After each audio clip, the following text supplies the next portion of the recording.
Start. Rolling.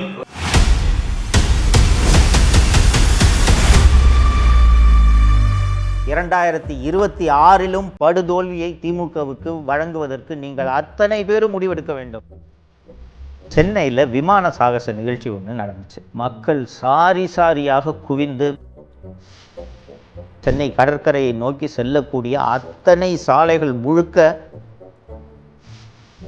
இந்த VIP கேலரியில் முதல்வர், மனைவி, மகன், மருமகள் மூச்சு திணறல் காரணமாக கார்த்திகேயன், ஜான், ஸ்ரீனிவாசன், தினேஷ்குமார், மணி ஆகிய 5 பேர் மக்கள் தண்டிப்பார்கள் என்ற அச்சம் திமுக குடும்பத்திற்கோ இல்லை என்பதுதான். திமுக என்பது மீண்டும் மீண்டும் சொல்கிறேன், அது ஒரு தீய சக்தி. வணக்கம் தமிழ் பெருங்குடி மக்களே. ஒரு ஆட்சியில் தவறுகளே நடக்காதுன்னு கேட்டால் எல்லா ஆட்சியிலையும் தவறுகள் நடக்கும். ஆனால் தவறு என்பது இயல்பு, வேண்டுமென்றே செய்யக்கூடியதல்ல. தவறு என்பது இயல்பு. ஆனால் அந்த தவறு நடந்த பிறகு அந்த ஆட்சியாளர்கள் அந்த தவறை சரி செய்வதற்கு என்னென்ன நடவடிக்கைகளை எடுக்கிறார்கள், அந்த தவறு மீண்டும் இதுபோல் நிகழாமல் இருப்பதற்கு என்னென்ன தற்காப்பு நடவடிக்கைகளை எடுக்கிறார்கள், அந்த தவறுக்கு காரணமானவர்கள் மீது என்ன நடவடிக்கையை எடுக்கிறார்கள் என்பதையெல்லாம் பொறுத்து தான் ஒருவர் நல்லாட்சி நடத்துகிறாரா, ஒரு மன்னன் நன்றாக ஆட்சி செய்கிறானா என்பதை நாம் கணிக்க முடியும்.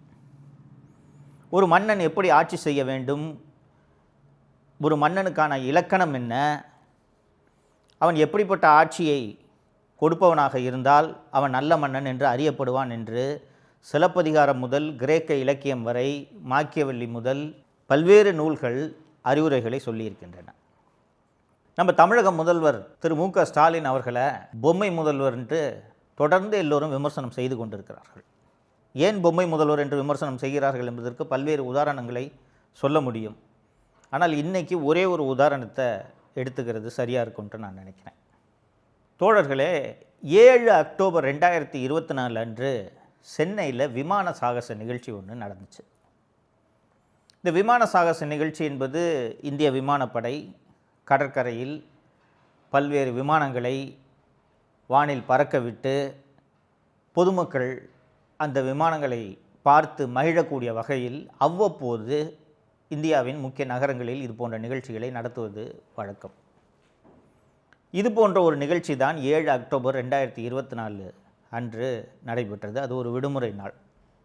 இது போன்ற சாகச நிகழ்ச்சி, குறிப்பாக விமான சாகச நிகழ்ச்சி மாதந்தோறுமோ 6 மாதத்துக்கு ஒரு முறையோ வருடத்திற்கு ஒரு முறையோ நடப்பது கிடையாது. கிட்டத்தட்ட 15-20 வருஷத்துக்கு ஒரு முறை தான் இது நடக்கும். கடைசியாக 6 செப்டம்பர் 2003ஆம் ஆண்டு தான் இந்த விமான சாகச நிகழ்ச்சி நடைபெற்றது. சரிங்களா? 7 அக்டோபர் 2024 அன்று சென்னையில் நடந்த இந்த விமான சாகச நிகழ்ச்சி எப்படி நடைபெற்றது என்றதை பார்க்கலாம். விஐபி கேலரி, முதலமைச்சர் உட்காருவார் இல்லையா, அங்கே விஐபி கேலரி போட்டுட்டாங்க.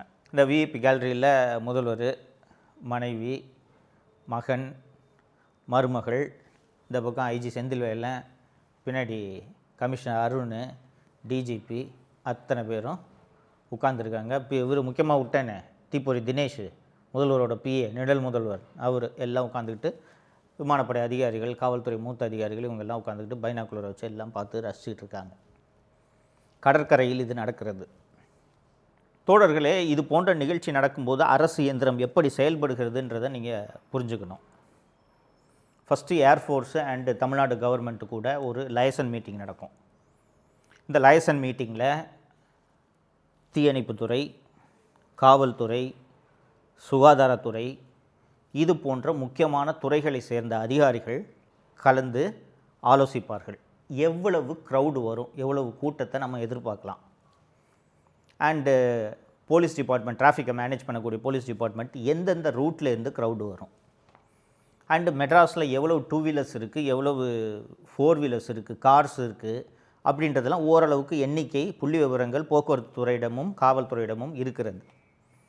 இது போக பொது போக்குவரத்து மூலமாக எவ்வளோ பேர் வருவார்கள், அன்றைக்கி கூடுதலாக பஸ்ஸு விடணுமா, பஸ்ஸு வந்தால் பஸ்ஸை எங்கே நிப்பாட்டுறது, காரில் வர்றவங்கள எங்கே காரை பார்க் பண்ண வைக்கிறது, இது போக ரயில்வேயோடு பேசி கூடுதலாக மெட்ரோ ரயிலை இயக்க வேண்டும், கூடுதலாக மின்சார ரயிலை இயக்க வேண்டும். வழக்கமாக இயக்கக்கூடிய மின்சார ரயில்களை ஞாயிற்றுக்கிழமை போல் விடுமுறை நாட்களில் குறைச்சிருவாங்க. என்ன காரணம்னா அன்றைக்கி கூட்டம் இருக்காது, ஆஃபீஸ் போகிறவங்க இருக்க மாட்டாங்கன்றதுனால அன்றைக்கி கூட்டம் இருக்காது. தோழர்களே, இந்த நிகழ்ச்சியை காண வேண்டும் என்பதற்காக மின்சார ரயில் மூலமாக வர வேண்டும் என்று மக்கள் சாரியாக குவிந்து கூடுதல் மின்சார ரயில் விடாத காரணத்தால் ரயில் நிலையங்களில் கூட்டம் நிரம்பி வழிந்தது. காரு, பைக்கு எப்படியாவது போகலான்னு சொல்லிட்டு மக்கள் அத்தனை பேரும் கடற்கரையை நோக்கி படையெடுத்தனர். அன்னைக்குன்னு பாருங்கள், அது அக்டோபர் மாதமாக இருந்தாலும் அன்றைய தினம் கடுமையான வெப்பம். பெரிய வெயில் இல்லை, ஆனால் வெப்பம், புழுக்கம், தாகம். ஆங்காங்கே குடிதண்ணீர் வசதியை ஏற்படுத்த வேண்டியது ஒரு அரசின் கடமையா இல்லையா? மருத்துவ முகாம்களை ஏற்படுத்தி வைப்பது அரசின் கடமையா இல்லையா? உங்களுக்கு எல்லா ரோடுமே சோக்குடு. டாக்டர் ராதாகிருஷ்ணன் ரோட்டில் ஆரம்பித்து சென்னை கடற்கரையை நோக்கி செல்லக்கூடிய அத்தனை சாலைகள் முழுக்க வாகனங்கள் நிரம்பி வழிந்து டிராஃபிக் ஜாமில் பிளாக் ஆகிடுச்சு. அவசரத்துக்கு ஆம்புலன்ஸு போக முடியல. இதையெல்லாம் ஒரு அரசு திட்டமிடணுமா வேணாமாங்க? அன்றைய நிகழ்ச்சியில் நெரிசல் மற்றும் மூச்சு திணறல் காரணமாக கார்த்திகேயன், ஜான், ஸ்ரீனிவாசன், தினேஷ்குமார், மணி ஆகிய 5 பேர் உயிரிழந்தனர். இதில் இந்த 5 பேரோட உயிரை கூட காப்பாற்றிருக்க முடியும். உடனடியாக முதலுதவி செய்திருந்தாலோ, ஆம்புலன்ஸ் மூலமாக மருத்துவமனைக்கு அழைத்து சென்றிருந்தாலோ, இதில் 5 பேரில் ஒரு 3 பேர் உயிரையாவது காப்பாற்றிருக்க முடியும். சரி, நடந்து போச்சு. ஒரு நல்ல முதல்வருக்கு கோபம் வரணுமா வேணாமாங்க? நான் என் குடும்பத்தோட பத்திரமா உட்காந்து நான் பார்த்துட்டேன், சாதாரண பொதுமக்களுக்கு பாதுகாப்பு கொடுக்க முடியலன்னா என்னையா சொல்லுவாங்க? இது என்ன ஆட்சின்னு கேட்பாங்களா இல்லையா? யார் இதுக்கு காரணம்? ஒரு ஆய்வு நடக்க வேண்டுமா வேண்டாமா? 5 பேர் செத்துருக்கானையா, 5 பேர் வீட்டில் இலை விழுந்துருக்கையா? யார் இதுக்கு பொறுப்பு? யார் இந்த அரேஞ்ச்மெண்ட்டை ஏற்பாடு பண்ணது? சிட்டி கமிஷனர் வாயாங்க, நீ தானே அதுக்கு காரணம். என்ன அரேஞ்ச்மெண்ட் பண்ண? 5 பேர் சாகிற அளவுக்கு நீ என்ன அரேஞ்ச்மெண்ட் பண்ண? பப்ளிக் செக்ரட்டரி வாங்க, சீஃப் செக்ரட்டரி வாங்க, ஃபயர் சர்வீஸ் டைரக்டர் வாங்க, கேட்டு இதில் ஒரு 2 பேரை சஸ்பெண்ட் பண்ணியிருக்கணுமா இல்லையா?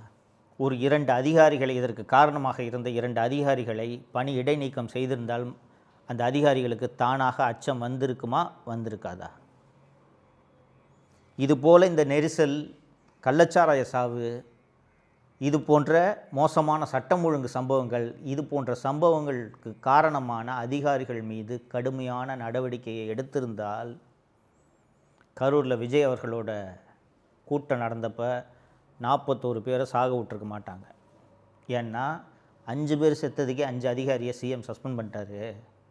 அதனால் இவ்வளோ பெரிய கூட்டம் கூடும்போது நாம் ஒழுங்காக அரேஞ்ச்மெண்ட்டு பண்ணணும் என்ற அச்சம் அதிகாரிகளுக்கு இருந்திருக்கும். கள்ளச்சாராய சாவு, இன்னொரு நிகழ்ச்சியில் நம்ம விரிவாக அந்த கள்ளச்சாராய சாவை பற்றி பேச போகிறோம். கள்ளச்சாராய சாவு உட்பட எந்த நிகழ்ச்சிக்கும், எந்த சம்பவத்துக்கும், எந்த அதிகாரி மீதும் இந்த பொம்மை முதல்வர் நடவடிக்கை எடுத்ததே இல்லை. அந்த தூத்துக்குடியில் துப்பாக்கிச்சூடு நடந்தது உங்களுக்கு நினைவிருக்கும். அதிமுக ஆட்சி காலத்தில் அந்த ஸ்டெர்லைட் போராட்டத்தில் நடந்த அந்த துப்பாக்கிச்சூடு தொடர்பாக விசாரணை ஆணையமெல்லாம் அமைக்கப்பட்டது. அந்த சம்பவத்தை வச்சே திமுக வாக்கு கேட்டுச்சு. 13 பேரை கொண்டுட்டாங்க, 13 பேரை அதிமுக ஆட்சி கொண்டுடுச்சுன்ட்டு அந்த சம்பவத்தை சொல்லி வாக்கு கேட்டாங்க. அருணா ஜெகதீசன் ஆணையம் குற்றம் சாட்டிய ஒரே ஒரு அதிகாரி மீது கூட இந்த திராவிட முன்னேற்ற கழக அரசு நடவடிக்கை எடுக்கவில்லை என்பதை நீங்கள் நினைவில் கொள்ள வேண்டும். இதனால் தான் இவர் பொம்மை முதல்வர். இவர் முதல்வரா, அதிகாரிகள் முதல்வரா? ஸோ இப்போ இந்த திராவிட மாடல் ஆட்சி மீண்டும் தொடர்ந்தால் என்ன நடக்கும் என்பது புரிகிறதா? இந்த 5 பேரெல்லாம் படித்தேன், கார்த்திகேயன், ஜான், 5 பேர் இறந்து போயிருக்காங்கன்னு. அவங்களோட உயிர் திரும்பி வராது. ஆனால் பொறுப்பற்ற முறையில் நடந்த அந்த அதிகாரிகள் மீது நடவடிக்கை எடுப்பது ஒரு முதலமைச்சரின், ஒரு அரசனின் கடமையா இல்லையா?